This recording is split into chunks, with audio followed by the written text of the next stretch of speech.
There is also an information war and channels that are dedicated to tell you fake stories. Continued support of terrorism through the proxies says it all. And it should not, the world let it happen for many, many years, and it should be stopped before it's too late. A country that, let me say it this way, denies the Holocaust that the Jewish people have suffered and is doing everything to repeat it into a second one. The brave Iranian people can be very good partners to the region and not be a part of the axis of evil. On the same day, President Trump can say two different things. Let's also see how the declarations of President Trump on the Strait of Hormuz are translated into deeds, because this is something that affects the whole world economically. The price of oil, six fingers, is definitely AI, even without looking at it. Hamas is a proxy of Iran, and you cannot neither deny nor ignore it. And it always brings you back to this trauma of 7th of October. Why exactly were these preemptive strikes conducted when talks seemed positive between Washington and Tehran?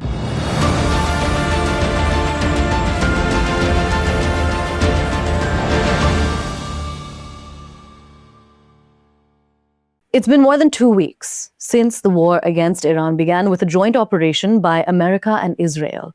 Amid the war, we have a special guest joining us. We have Mr. Daniel Carmon, Israel's former envoy to India, who is with us at this point. Mr. Carmon, thank you so much for taking out the time and speaking with us, especially considering that you're in the middle of a war zone. Thank you very much. It's a real pleasure always to speak with Indian reporters and Indian audiences, and especially with Hindustan Times. I'd like to start with a little disclaimer, if I may. I'm sitting in the safe room. Since the morning, we've had already a few sirens sounding.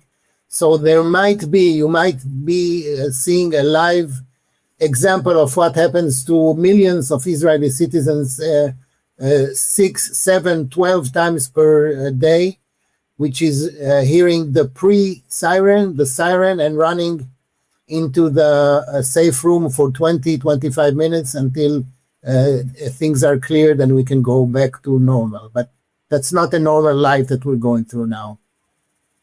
Absolutely. Actually, bouncing off of that, I mean, Israelis are being issued intense security alerts amid the Iran war. Would you be able to bring us more insight into what the situation is like on the ground? Well, the situation on the ground is the military side of it is the continuous firing by Iran towards Israeli towns, cities, civilian environment. On the other hand, the continuing of bombing by the U.S. and Israel of Iranian official installations and fabrics and places which are connected to the Revolutionary Guards and to the government. And that's one of the gaps that you can see when you're talking about a state which sponsors terrorism, a state which does anything to remain in power, and a country that is safeguarding itself and its citizens. I just want to give you as an example, an hour ago, during the 10 a.m. recess of Israeli schools, it's the first day that Israeli schools have been opened. Some Israeli schools have opened this morning. At 10 a.m., which is the recess, the first recess of schools in Israel, a barrage of rockets were launched from Iran towards Israel. All of Israel went again to the safe rooms, and imagine what could have happened if school was hit. No, absolutely. I'm curious now, when we look at the wider aspect of things, in what ways could weakening Iran's capabilities reduce support for armed groups such as Hamas and Hezbollah, and thereby shorten other ongoing conflicts involving Israel? Well, one of the capabilities that Iran has, or not the capabilities, I would say the assets that Iran has, is the use of proxies. And I can tell you a very personal story about that later, maybe. Using proxies can give you deniability. Hamas in Gaza is an Iranian proxy. Hezbollah in Lebanon is an Iranian proxy, and there are more proxies that Iran is using. And I'd like to mention one development that I think surprised all of us, which is the fact that Iran not only responds to the preemptive strikes of 1st of March, but also is attacking the moderate Islamic countries of the Gulf. The JCC, almost all JCC countries are suffering from barrages of rockets and attacks, which is really unbelievable. And it's not only against American installations, as they say, it touches upon civilian airports, hotels. It's really incredible, and I don't know if there is an explanation, a real understood explanation to this. But that's a factor that was added very, very close to the beginning of hostilities. I'm curious, why exactly were these preemptive strikes conducted when talks seemed positive between Washington and Tehran, or was it inevitable at some point to prevent any existential threat? Well, I'm not sure we can or should go specifically into the details of the negotiations, but I think there was, there is also an information war and channels that are dedicated to tell you fake stories. I think I can rely on the Americans that if they say that the negotiations didn't go anywhere, let's believe that they didn't go anywhere.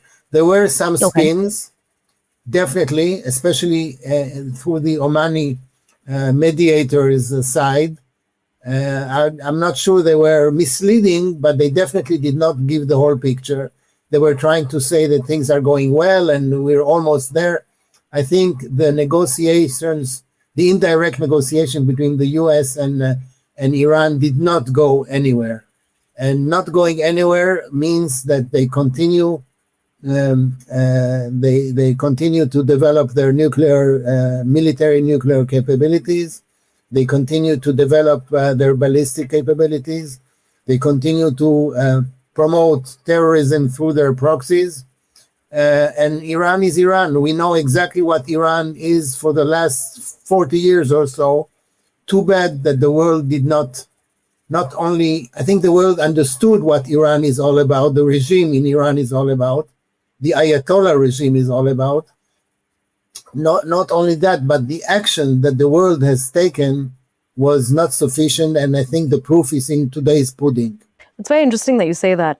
While we were just talking about the talks that were taking place between Washington and Tehran, and when we take a closer look at Tehran's nuclear program, it's important to also note that the Director General of the global nuclear watchdog, the IAEA, Rafael Grossi, had previously said that Iran does have a highly ambitious nuclear program, but also that the agency does not see a current systematic program to build nuclear weapons. With that statement, can you explain why exactly it was believed, even by Israel, that this wasn't truth, that Iran actually did have nuclear weapons or had enriched uranium to the point that it would be weapons grade after a certain point? Well, I think that we can analyze other declarations by Mr. Grossi, who he and his very respectable UN agency. It's not a think tank. It's a UN agency. When they issue, and that's part of the UN, I would say, the UN language, the UN narrative. A UN official, especially highly placed in such a sensitive place like Mr. Grossi, will not declare things that are not substantiated by like 100% proven. But I think that the IAEA knows exactly what Iran is doing and where it's going. And if the still picture that was taken by Mr. Grossi in this declaration that you mentioned, there are other proofs of the fact that the Iranians are getting closer and closer to having nuclear military capabilities and ballistic capabilities.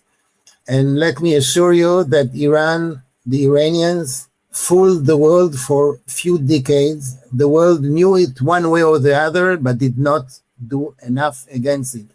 There was a time with the sanctions that were better than nothing, but there were sanctions, as we all know, for a few.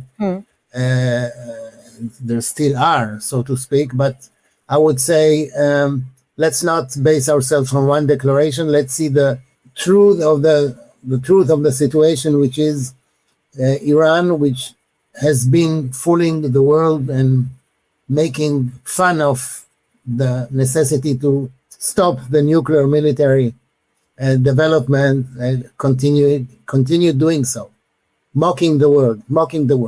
Okay, so based on that, can you explain why the IAEA wouldn't come out? Let's say that there was a belief then with proof, and the IAEA knew this, that yes, Iran did indeed have nuclear weapons or was getting close to making those nuclear weapons. Why not come out and say it publicly? Why not make it clear to the public? You would have to ask the spokesperson of the organization.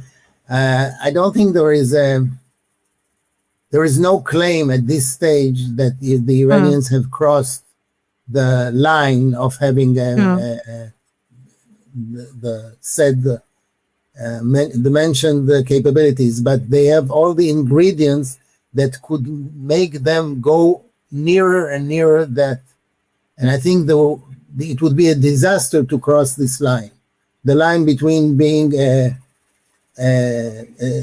state that develops contrary to the will of the international community, because I think there is a clear understanding of the international community, which forms also the IAEA, that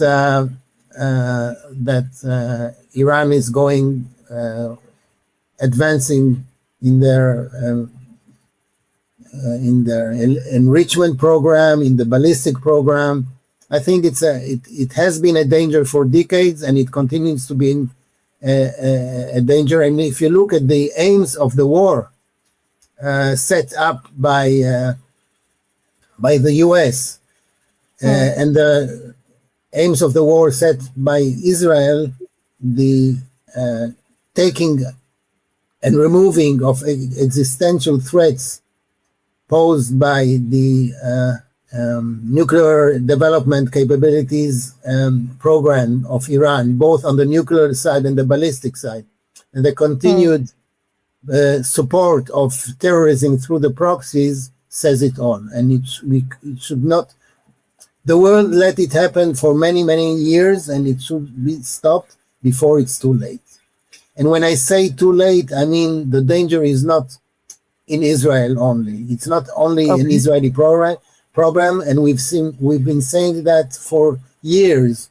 It's a regional problem. It could be a global problem. And let me just remind you that Europe, a European country, or two European countries, got hit also by the Iranian attacks. When we talk about these weapons, of course, we're talking about nuclear weapons. There are reports of how Israel is also believed to have nuclear weapons, specifically the site that's mentioned is Dimona. Do you think it's justified for Israel to have nukes, hypothetically, but not any other country in the Middle East? I'm not an Israeli spokesperson anymore. I used to be an ambassador. Now I'm a retired citizen. We used to leave those... Even from a citizen's perspective. Sorry? Even from a citizen's perspective. I don't want to comment on that. Enough has been said about it for many years. One thing I can tell you, that Israel, despite the fact that we have gone a long way connecting with our neighborhood, and we have wonderful relations with many Arab countries as we now speak. Israel is, we have the proof in Iran, a country that, let me say it this way, denies the Holocaust that the Jewish people had suffered and is doing everything to repeat it into a second one. If you take this as a process that has been going on for so many years because of the Iranians' aspirations, then you would understand why Israel is doing everything to defend itself. And I'm not talking specifically about what you ask in your question, but it's something which is a little more talking from a little higher perspective. Israel is a country which during its existence was under threat for many years and from many directions. And now Iran, for many years now, has been trying to annihilate my country, and we won't allow this by no means. So then what are the stakes for Israel? How exactly does Israel benefit from a weakened Iran? I'm not talking about a weakened Iran. I'm talking about an Iran that has, at the end of the day, a different government. Not a government that kills its own people. 40,000 Iranians were killed by their own government. Not a government that sponsors terrorism. Not a government that develops nuclear capabilities and threatens and implements the threats towards our whole region. And this is exactly what they're doing. So it's not a weakened Iran. It's an Iran with a different regime. Will it happen? I don't know. Will the declarations by President Trump and by the Israeli government in the first few days about the need to uplift and change the regime, I'm not sure it's going that way. I'm not sure it can happen. But it was in the aims of the war. Now we hear it a little less lately. But definitely after what happened internally in Iran, the Iranian people also have a role. And the question is, will we be able to create the conditions so that the Iranian people will, take over? I mean, we're far away from there, but it might happen. Will it happen now, in 6 months, in 1 year? I don't know. But we're not talking about the weakened Iran. Iran can be Iran and the brave Iranian people can be very good partners to the region and not be a part of the axis of evil where Iran is a central player. You mentioned 6 months to 1 year. How long is Israel prepared to remain in this war for? Because it's been going on since February 28th, the renewed war. Last time we saw this conflict was back in 2025, June. But we have conflicting statements coming in from Israel, from America, specifically from the Israeli Prime Minister Netanyahu, and then US President Donald Trump. Trump seems to think that it's going to go on for a lot longer than what Israel seems to think it'll go on for. How long do you think Israel is prepared to remain in this war? I'm not better equipped than the Prime Minister and the President of the United States, but we hear different messages for sure. Yes.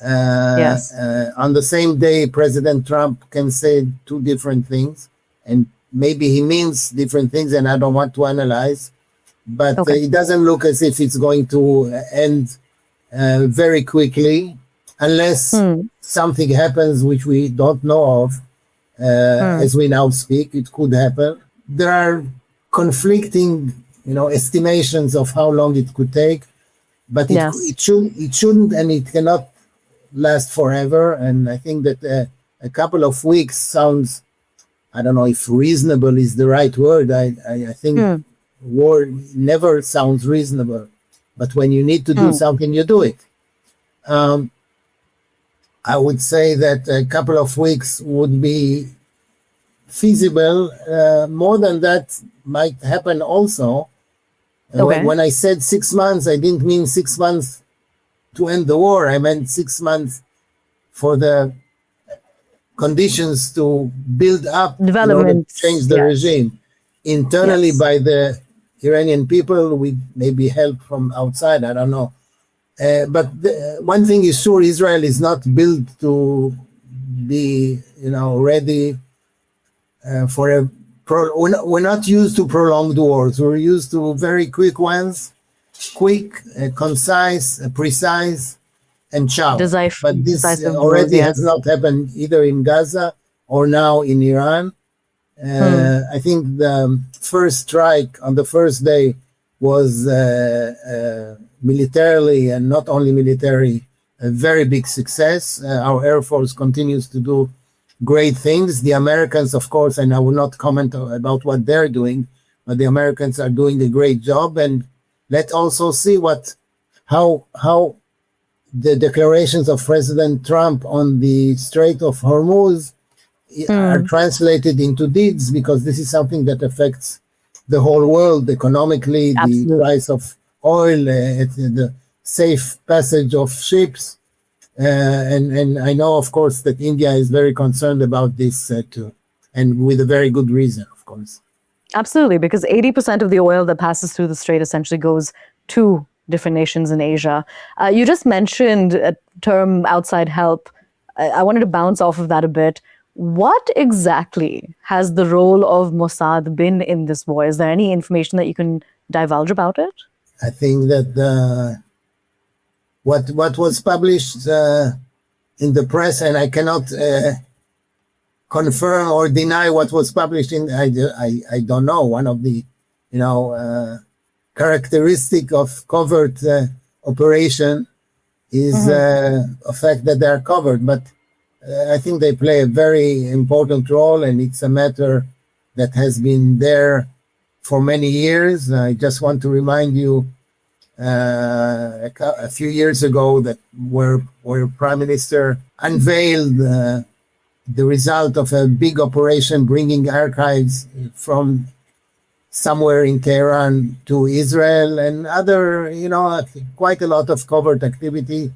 They play a major role, but I would say Israel is, has its instruments to do such things, and I don't think I can or want to comment more on that. All right. Thank you so much for what you have said. There have been over 50 waves of missile and drone strikes that have taken place, likely to continue as the trend has been. Do you think that Iran's capacity to respond to the joint operation by America and Israel was misjudged? I don't know. I can't really say something very knowledgeable about that. I can tell you that we have another also covered hidden war, which is the information war. And just to give you an example, 2 days ago or throughout the weekend, there was this headline saying Israel has informed the United States that it does not have the air defense, that the stock of air defense capabilities is going low. Okay. It happened to be that it's not true. On the other side, there are indications or headlines saying that the capacity and capability of Iran, which launches quite a lot of missiles, ballistic missiles, very dangerous ones, not small drones that are not so much effective. So the headlines about this or that are sort of part of the game, part of the spin game and the soundbite game, and people believe, and sometimes the belief of people becomes like a big snowball that is deteriorating. Iran is not a small country. It's not. It doesn't encompass the territory of Gaza, which is, when you have terrorism and enemies in Gaza, it's a little more, easy to militarily, and I'm not a military expert, but it's more easy to manage. Iran is a big country, and I'm sure that they have prepared themselves both in the hiding of their enriched uranium They've been hiding their production capabilities. Not everything is known, or maybe is known, but not everything was taken care of as we now speak. So I don't think there is an idea of taking over Iran or something like this by the Americans. The game is a different one. I'm not sure about misjudging or not. We've seen that the military intelligence of both countries was very precise, of the US and Israel, very precise, knowing what is where. I'm not sure if it was misjudged. I don't think it was misjudged, but we're talking about a very large scope. So when there's been dozens of attacks or bombings of official installations, army, military, revolutionary guards, the Bilge corps of those who execute the policy of the government, those guards, all of those, knowing exactly who is where. So I would guess that the real capacity and capabilities of Iran were known. Okay. But I would also guess that the idea was maybe to have a shorter campaign. And I think that what was, I don't know if the word misjudge is the right one, but there is a gap between the declarations about regime change and what will happen, because a regime change is not something that happens like this.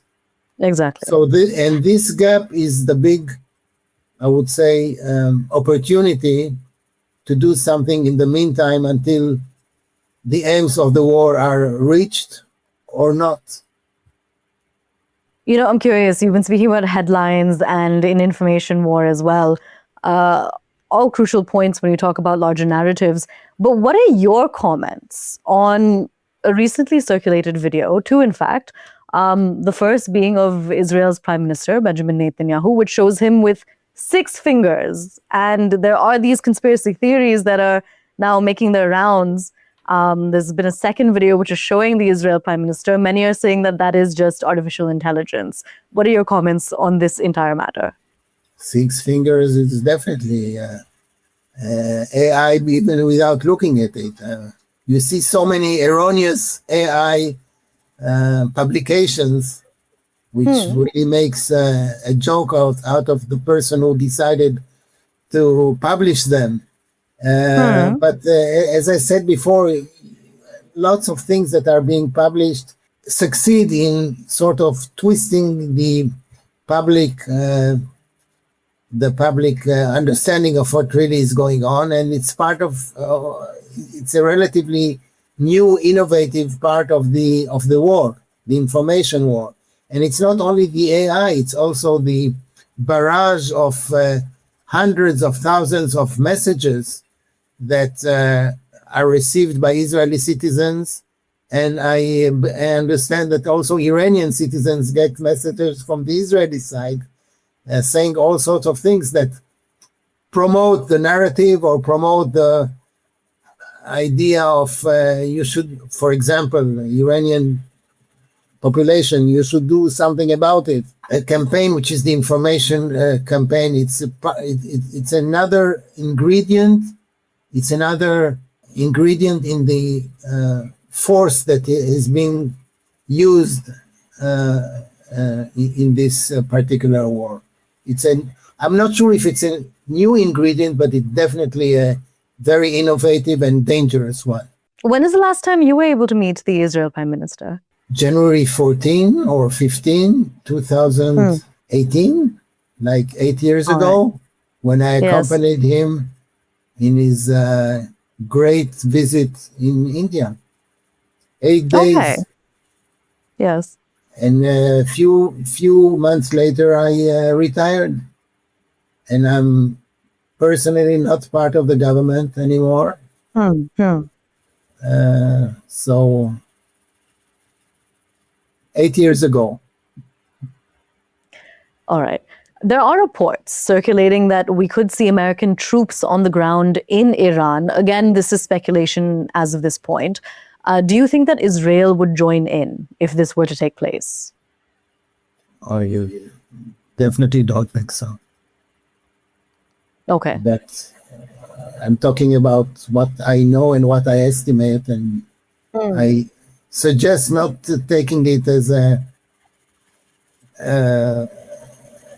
an expert or an official's point of view. Absolutely. I wouldn't think so. No, definitely not. We were also earlier speaking about the people of Iran, and you were talking about how crucial they're going to be when it comes to a possible regime change in Iran itself. What is your perspective on what the Iranian people are going through at this point? The supreme leader that ruled over them for decades has been killed. His son, who is likely to continue with those hardline policies, has been dubbed as Iran's new supreme leader. There have been deadly protests. What are your thoughts? My thoughts go back to history. Although you can always say that one situation does not resemble the others, I would go back to the Iranians people's history throughout the years, under the Shah, after the Shah, when the Ayatollahs took power, and I'm sure that the Iranian people is torn. I don't know what the numbers are, 50-50, 70-30. I don't know what the real proportion is, but this is a regime which is not only cruel towards its external enemies as part of their will to reinstall the Persian Empire, and I'm saying it in a very, general way, and the fact that there are many people, many Iranians, good Iranians, brave Iranians that cannot see and cannot accept the human rights abuses inside the country through the regime's policies. They want to be free, as most of the world is. We can see this also by the exiled Iranians that flood Europe in demonstrating against the Ayatollah's regime. We know what they've been doing internally. We know what they've been doing externally. And I really pray for the Iranian people, for the good guys in the Iranian people, to the fact that I hope they can overtake the power and reinstall Iran as a free, hopefully democratic country in which their citizens, in which the government cares about the citizens and does not massacre the citizens. There are many Israelis across political lines who describe the war with Iran as very justified and a matter of survival. How should that consensus shape international assessments of Israel's actions? I agree. It is an existential war. And again, if you go to the aims of the war, they are, to remove. I'm talking about the official aim of war of removing the existential threat posed by the Iranian regime in developing nuclear capabilities, ballistic capabilities, and promoting terrorism. But again, I'd like to refer again to what we've been saying for so many years. It's not only an Israeli problem, it's a global problem that we're facing, but the world has preferred not to look at it straightforward. And through dynamics of diplomacy, international relations, the UN system, which is something that we could, let's say, confront or change, hopefully, at some point, Iran has sort of, got away with it. So yes, Iran's regime's policies are an existential threat, and I feel that the world understands that. I can tell you that towards the in the sphere of the nuclear development capabilities, most of the countries not only believe in it and understand their global danger, which endangers physically, geographically, much more than the Middle East. And the fact that they're actually attacking many countries in the Middle East says it all. So I'm not sure that it has we're not part. We are part of the axis of moderate countries, if I can call it that way, being attacked or threatened by the Iranian regime policies. And if we have it as a mission statement, this is what I would write. It's not only an Israeli problem. I'm curious, are there any whispers on the ground, or is there any talk between the Israelis that this current war could turn nuclear? I haven't heard of this. It depends who you can ask, and it depends again. I'm going again to the information, but I haven't heard that. It might be somewhere in the back of someone's head, but I think that parallel to asking or not asking that question, I would go back to what I said before.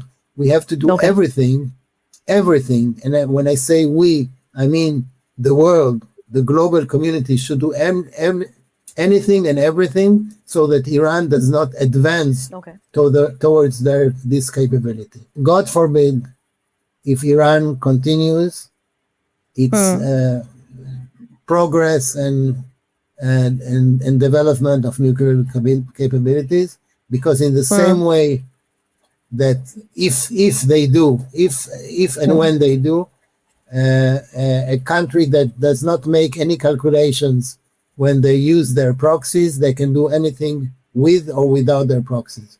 So the idea is really to change the policies of the government, and to take away remove any existential or an existential threat that Iran has on Israel, on our region, and on the world. I'm curious, how do you think Hamas's October 7th attacks shaped Israel's perspective of threats? The October 7th, 2023 has been a terrible trauma for the Israeli people. We will not hide behind anything else.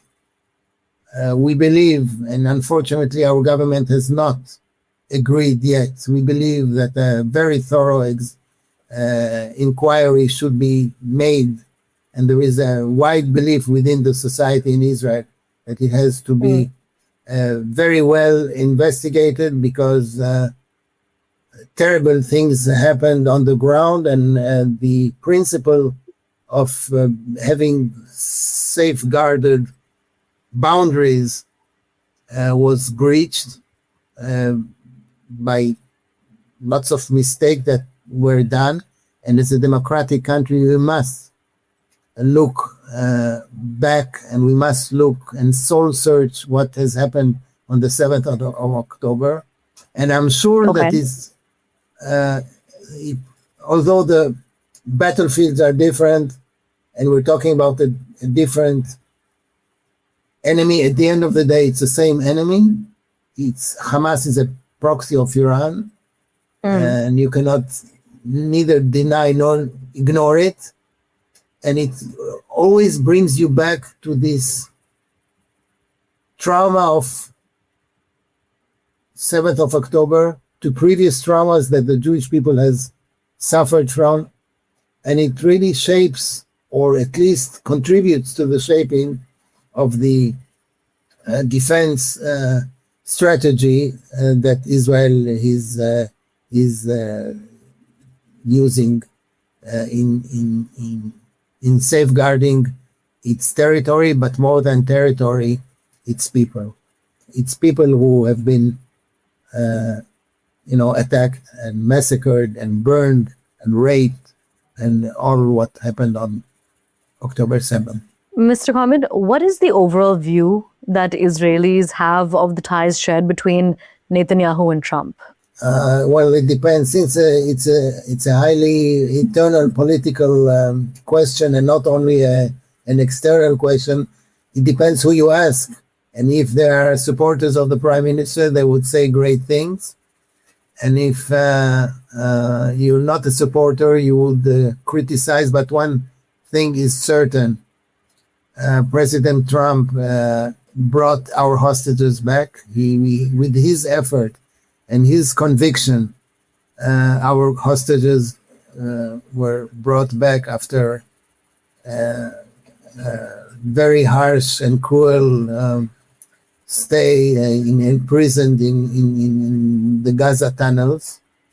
And I think that we understand very well the support that the country of Israel, and I'm not talking about the prime minister of Israel, I'm talking about the state of Israel, the people of Israel, are getting from the American administration. And if I can add something that you didn't ask about, but I do want to mention, I'd rather not talk about personalities, but about the ideas and the national aspect of things that are done or not done.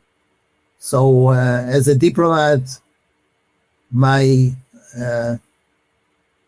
pledged my efforts for my country and not for particular leaders, being this leader or the other leader. And this is why I try to not to ignore, but to put the personal aspect of relations between leaders aside. I prefer to talk about US-Israeli relations, not between the left and the right or the Democrats and the Republicans in the US. It's much more important, it's much more long range, it's much more deep in relations to speak about the national aspect, the US-Israeli ties, rather than the Trump-Netanyahu ties. All right. So my final question to you is more about the Israel Prime Minister at this point. But we were earlier speaking about how many Israelis believe that the war against Iran is very justified. But how are the internal politics doing where that is concerned? Do you think that the Iran war has helped the image of Netanyahu within Israel? I think that the fluctuation of the polls and internal politics are very sensitive and sensible, and respond. Sometimes the response to a particular event could go up and then the day after down. Okay.